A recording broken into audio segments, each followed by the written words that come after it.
Okay, hello everybody. Welcome to Korean Atlanta Mentorship. Title of this video is Velocity Banking Explained by the Best Teacher on Planet Earth Ever. Okay. And the reason I say this is because I got a comment about 10 days ago, and by freaking Rican 1098, I'm assuming you're Puerto Rican. I gotta tell you, I've seen a couple of VB videos using a spreadsheet, and they just don't know how to break it down like you do. I don't understand how more people would watch a video of a person with a whiteboard and marker explain this than a person who uses Excel. I mean, you basically take our hand and guide us in every step of the process to replicate the spreadsheet. All we have to do is input our numbers into it. I'm thinking of what's happening here. The viewers are stopping by and seeing a line of credit number like 200,000 and right away think that this is not for them instead of replacing that number with their number and going from there. Or it's either that or just plain old discipline. Nowadays, people don't have enough of it. Without discipline to stay on course, it's going to be a rough ride to get out of debt. I just want to say you deserve more views, and maybe I should have said that in the beginning and called it a day. Well, here's the thing, right? If you take a look at the YouTube analytics, for some reason, in the last 28 days, I only have 9 subscribers, and all the metrics are pretty much going down except for revenue. And I'm trying to figure that out. So, believe it or not, I'm kind of semi-working behind the scenes to kind of revamp the YouTube channel so we can get these numbers up.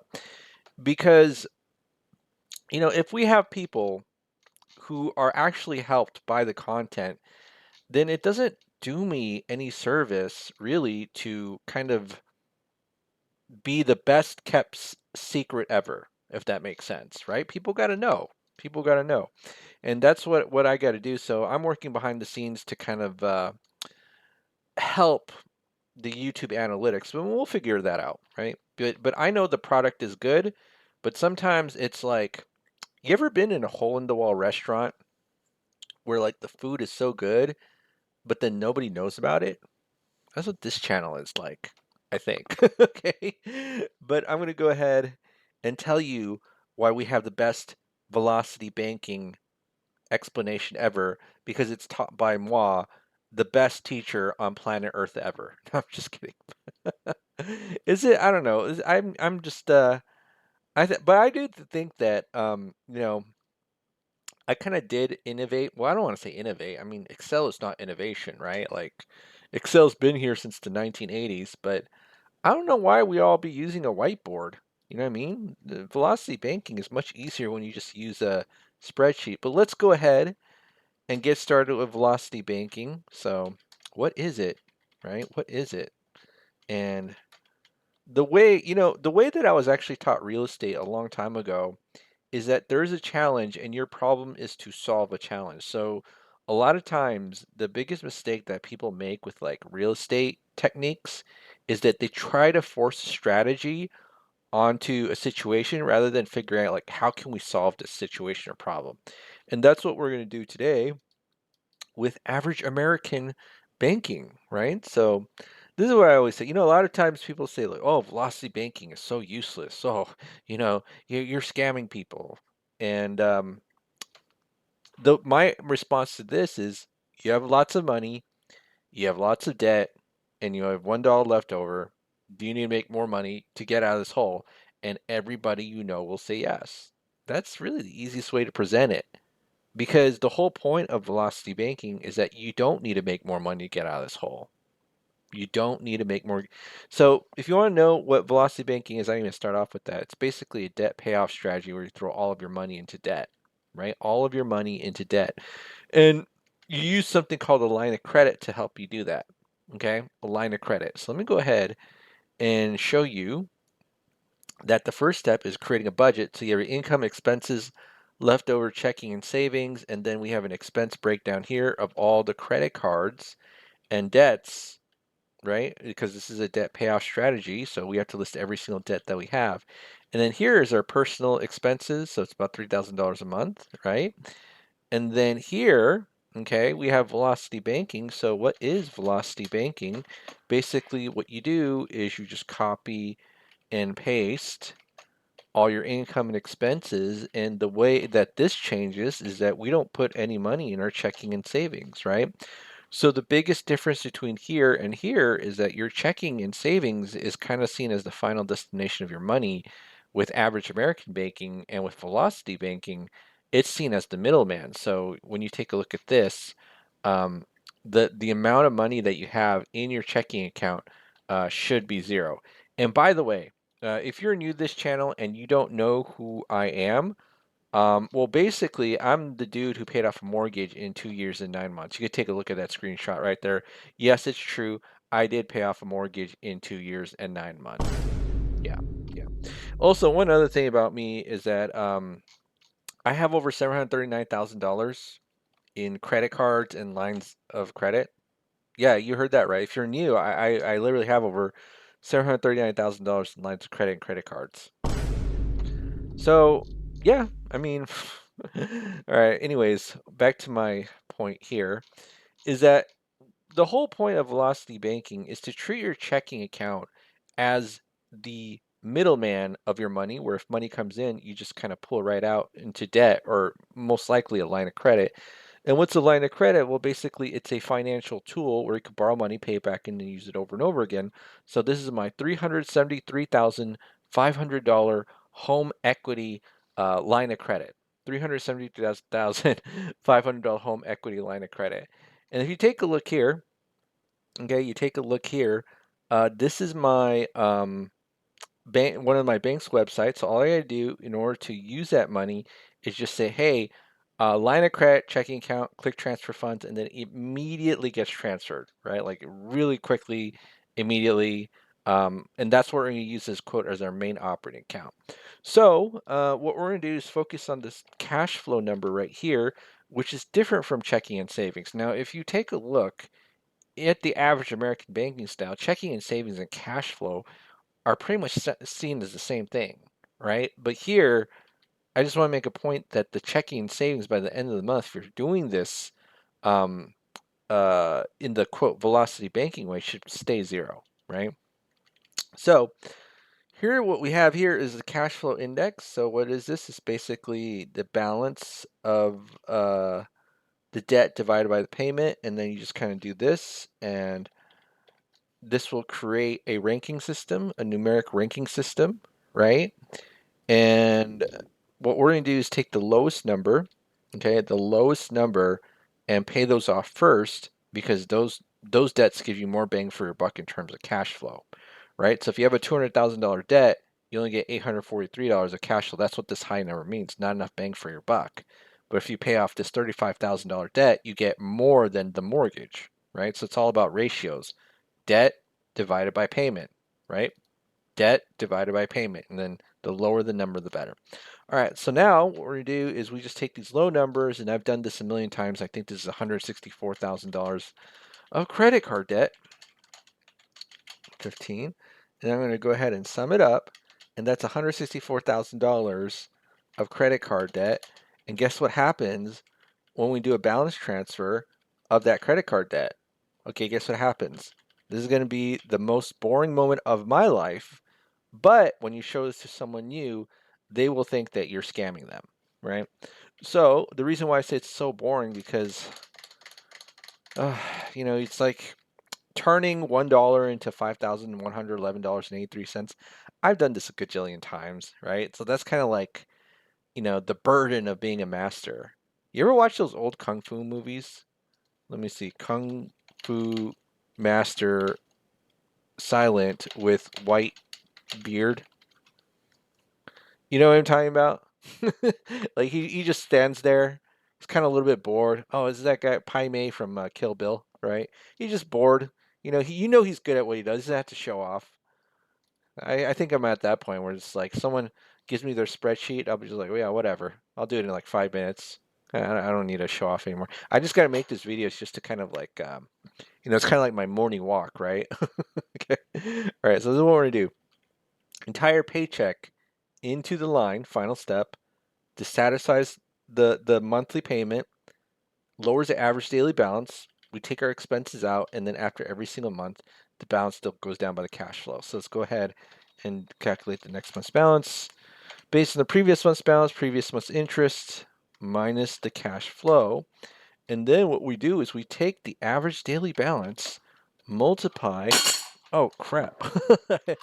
Oh man, I dropped my mouse. That's no good. Anyways, multiply by the interest rate, and then you divide by 12. Let's divide by 12. All right, so now I'm going to go ahead and copy and paste. And then you can see right here, debt gets paid off in 37 months. All right. Oh, man. 37 months.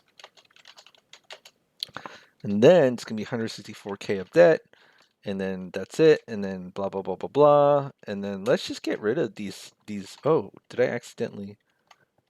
What am I doing? What am I doing? Okay.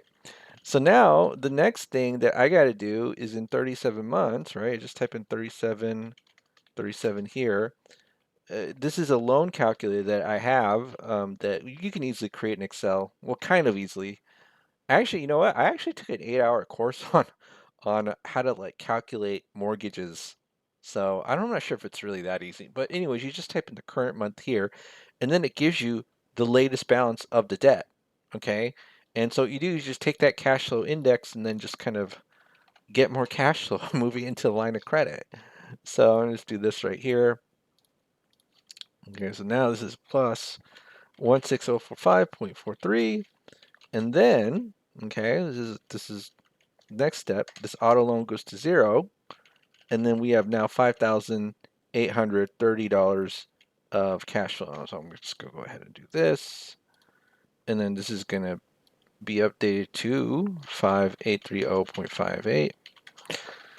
And then the debt pays off in about 2 months, so 39 months. Car loan's gone, so 39 months. 164 plus 40, 204K. And then 39 months. Okay, and then now, time for the 30-year mortgage, right? And so, how do we pay off the 30-year mortgage? Well, there's 2 ways. Number 1 is the easy way, or the obvious way. I don't want to say easy because it's actually, I don't think it's easy. Overpayments, right? So you just overpay the loan along with the minimum payment, then you'll easily pay it off. Now the other way you can do it is still with the line of credit. So let's say we even used a 30% line of credit to pay off this mortgage and still pays off quickly, right? Now I don't know any sane person who'd want to use a 30% line of credit or credit card, but I just want to show you something. You see this 8 right here? 7 grand. You do 30, okay? 11 grand. Now let's see what happens if I do 0. I think this would be like like best case scenario because it's literally 0% interest and you end up paying 6 grand, right? And that's because there's interest cooking here if you're doing it this way. Now, if we wanted the most savings, then you would just move this whole thing into a 0% line of credit, right? But even if you have a 0% line of credit, 0, 8, 30, it's all kind of the same, right? So a lot of times people freak out about, oh my goodness, you're using a 30% line of credit to pay off that 3% loan. How dare you? You know, and the most important thing when it comes to paying off mortgages is the initial purchase price, right? Not the interest rate. See, the housing market moves based on the interest rate, but not on the purchase price, right? The purchase price is the most important thing when it comes to real estate. And if you want to be a real estate investor, you got to always buy a discount to market value. Okay. All right. Well, that's it for today, folks. This is Korean Atlanta Mentor. Actually, I didn't write the last result, which is 0, and then 39 over 12 plus 2.5 years, 5.75 years, debt free. Anyways, you know, is this the best explanation ever? I don't know. I don't know. Because everyone else using Whiteboard and I'm just doing it using Excel. In fact, let me just look up velocity banking. I probably need some SEO guidance, you know? Because if I just do this, not YouTube, YouTube, okay, and let me just type in velocity banking. If I do it on a Google search result, is everybody doing a Whiteboard? Whiteboard. Oh, this is my channel. hold on. Let me just do this. Private window. Because that'll give me unbiased search results, I believe. Velocity banking. All right. Yeah. Whiteboard. Kind of whiteboard. Guy explaining. Still kind of whiteboard. I'm the only one who does Excel, aren't I? I feel like I am. Like I feel like I'm the only one out. Oh man, you know what? I guess my SEO game is not any good because I'm not even in top search results. But when you found me, for the people who found me, y'all tell me I'm the best. Best teacher on planet Earth ever. Yeah, my SEO game is awful. I just realized this right now. My SEO game is totally awful. People can't even find me. Oh my goodness. People cannot find me. How the heck did you guys find me if I don't appear on the YouTube search results? Now, okay. I really maybe I should pay an SEO expert. I think that's what I got to do. Because when I do this in the top search and I don't appear and supposedly I'm the best, I probably did something wrong. That shows you how much I've been paying attention. But let me just do this. Korean ATL. Yeah, see? I beat at least in the Atlanta Korean Atlanta keywords, I'm number one. I beat the spa. I beat streamer. I beat Korean barbecue. I beat the church. I beat the pastor boba tea. I don't even know what that is. I beat the festival. Okay. Okay.